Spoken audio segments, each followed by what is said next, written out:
How Metro officers act when they take someone into custody is changing. A high-profile case right here in Las Vegas is a major reason why. And 13 Action News reporter Jeremy Chen now breaks down those changes. One change that you will see from Metro Police is that officers will now have to take into account the person they're taken to custody, whether or not they can breathe. And if they say they cannot breathe, they have to make sure they can.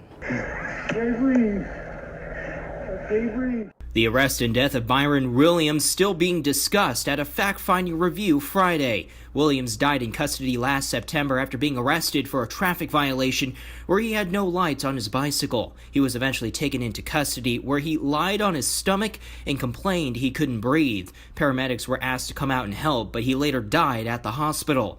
Various officers and witnesses were questioned about that day. The forensic pathologist for the Clark County Coroner's Office saying he died of a heart attack and with evidence he had drugs in his system. Mr. Williams' lungs had scarring of the walls, what we call the alveolar septae.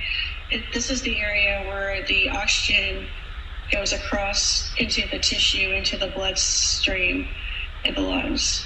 The district attorney's office decided against pursuing criminal charges against the officers involved after reviewing the case. Metro Police say they have updated their policy to include, first, training officers in ethics and professionalism in the field, second, not restraining people in a way that affects their breathing, and finally, turning off body cameras only when the scene is clear or if an officer goes to another call. The Williams family says they want justice and accountability. And until they're held accountable, we won't have any rest and no closure.